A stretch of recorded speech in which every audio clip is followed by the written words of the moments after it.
সিংহ ফিরছে, দম নিয়ে আটকাবে কে? এটা কিন্তু এক বাবার বাইরে নিয়ে যাবে এবং পুলিশও কিন্তু রাখা আছে এবং সব থেকে বড় কিন্তু যে তার রাজ্য সামলাতে তিনি নিজে প্রস্তুত হয়ে গেছেন। তো হাই ফ্রেন্ডস, আশা করি সবাই ভালো আছো। তোর সাথে আছে আমি আরিফুল ইসলাম। তো যারা আমাদের চ্যানেল নতুন হয়ে আছো চ্যানেলটা সাবস্ক্রাইব করে দাও।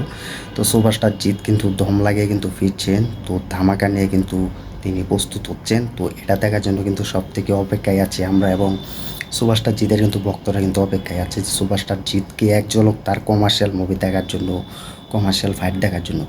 তো এই মুভির কিন্তু অলরেডি কিন্তু পোস্টারও রিলিজ করছে। তো একের পর এক কিন্তু পোস্টার রিলিজ করে যাচ্ছে ফ্যানমোড পোস্টার থেকে এবং সবাই কিন্তু পুরো অপেক্ষায় আছে যে তাদের প্রিয় সুপারস্টার জিত তাদের কবে আপকামিং বড় মুভি নিয়ে ফিরবেন এবং বড় ধামাকা নিয়ে ফিরবেন, কবে বড় অ্যানাউন্সমেন্ট নিয়ে ফিরবেন। তারা কিন্তু প্রচুর অপেক্ষা আছেন। এখন মনে হয় যে তাদের সঠিক জবাব দিবেন সুপারস্টার জিত এবং ঠিক সময় আসবেন। কারণ সুপারস্টার জিত কিন্তু অলরেডি কিন্তু অ্যানাউন্সমেন্ট শুরু করতে যাচ্ছেন তার পরবর্তী বড় প্রজেক্টের মুভি নিয়ে। তো এটার সম্ভাবনা হতে পারে ইন্ডিয়ান মুভি বা বাংলাদেশের মুভি। তো সেটা সময় হলে তোমাদেরকে বলতে পারবো।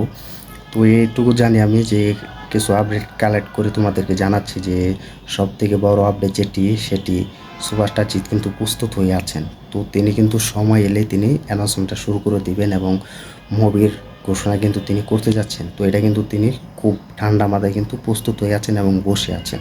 তো এটা কিন্তু সুপারস্টার জিতের অনলি ওয়ান পাওয়ার এবং টলিউড বস একটাই, তিনি হচ্ছেন সুপারস্টার জিৎ। তো তিনি কিন্তু ফিরতে চলেছেন বিগ ধামাকা নিয়ে। তো বিগ ধামাকা নিয়ে এবং বিগ মুভি নিয়ে কিন্তু ফিরতে চলেছেন, শুধু সময় এলেই তিনি অ্যানাউন্সমেন্ট শুরু করে দেবেন। কারণ এই সুপারস্টার জন্য কিন্তু কোটি কোটি ভক্তরা এবং কোটি কোটি কিন্তু দর্শকরা কিন্তু অপেক্ষায় আছেন যে এক ঝলক দেখার জন্য যে সুপারস্টার জিতের কোনো নতুন মুভির অ্যানাউন্সমেন্ট নেই, নতুন মুভির ঘোষণা নেই। এটা শুধু শোনার জন্য কিন্তু তারা অপেক্ষায় আছেন। হতে পারে এখন তাদের স্বপ্ন পূরণ হতে যাচ্ছে, কারণ সুপারস্টার জিত কিন্তু পুরো কামব্যাক কিন্তু করতে যাচ্ছেন, দম নিয়ে কিন্তু ফিরতে চলেছেন। এই দম কেউ আটকাতে পারবে না, আমার মনে হয় না কেউ আটকাবে।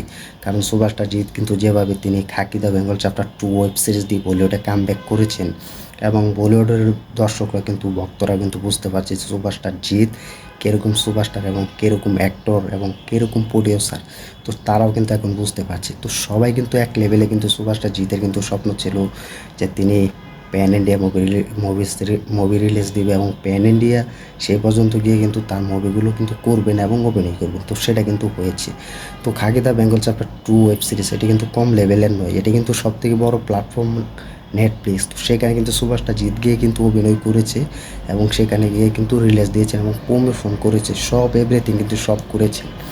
তো এটার জন্য কিন্তু সুপারস্টার জিৎ কিন্তু অনেক সময় নিয়েছেন এবং সময় দিয়েছেন ভালো স্ক্রিপ্ট পাওয়ার জন্য এবং ভালো স্ক্রিপ্ট শোনার জন্য। এটা কিন্তু নীরাজ পান্ডে কিন্তু অলরেডি কিন্তু তাকে দিয়েছেন এবং স্ক্রিপ্টটা শোনার পরে কিন্তু সুপারস্টার জিৎ কিন্তু রাজি হয়ে গিয়েছে। তো এই রাজিটা যেন আমরা বাংলা ইন্ডাস্ট্রিতে দেখতে পাই, বাংলা কমার্শিয়াল মুভি যেন দেখতে পাই। তো এরকম যেন আমরা আশা করতে পারি এবং আশা যেন থাকি সুপারস্টার জিতের পরবর্তী সিনেমা যেন একটি বড় ধামাকা নিয়ে হাজির হন এবং বড় বিগ প্রজেক্ট নিয়ে হাজির হন এবং নতুন অ্যানাউন্সমেন্ট যেন সুপারস্টার জিত খুব তাড়াতাড়ি করতে পারি, এটা যেন আমরা সকলে চাই, এটা আমাদের বিশ্বাস আছে। তো তোমরা যারা সুপারস্টার জিতের ভক্তরা আছো এবং ফ্যান্সরা আছো, তারা যারা বাংলাদেশ থেকে ভিডিও দেখছো, ইন্ডিয়া থেকে ভিডিও দেখছো, তারা কমেন্ট করে জানিয়ে দাও যে সুপারস্টার জিতের পরবর্তী সিনেমাটা যেন মারাত্মক লেভেলের হয় এবং বস 2 যেভাবে কামব্যাক করেছে, বস যেভাবে কামব্যাক করেছে, সেই সব মুভি থেকেও যেন অ্যাকশন এবং ভরপুর সিনেমা নিয়ে সুপারস্টার জিৎ অ্যানাউন্সমেন্ট শুরু করেন এবং মুভির ঘোষণা দেন। তো এটা তোমরা সকলে চাইবে, আমিও চাইবো। তো এই ছিল আজকের ভিডিওটি। তো দেখা যাক শেষ পর্যন্ত সুপারস্টার জিৎ নতুন মুভির অ্যানাউন্সমেন্ট কী দিয়ে শুরু করে এবং কী ঘোষণা আসতে পারে মুভির নাম, সেই পর্যন্ত আমাদের অপেক্ষা করতে হবে। তো যারা চ্যানেল নতুন হয়ে আছো চ্যানেলটা সাবস্ক্রাইব করে দিও এবং যারা ভিডিওটি দেখছো ভিডিওটি শেয়ার করে দিও এবং সবার কাছে ছোটো করে একটি রিকোয়েস্ট থাকবে, সবাই আমাদের ভিডিওটি দেখবে এবং আমাদের পাশে থাকবে, আমাদের চ্যানেলের সাথে থাকবে যেন তোমাদেরকে নতুন নতুন বিগ আপডেট দিতে পারি। তো ধন্যবাদ সবাইকে এতক্ষণ সাথে থাকার জন্য।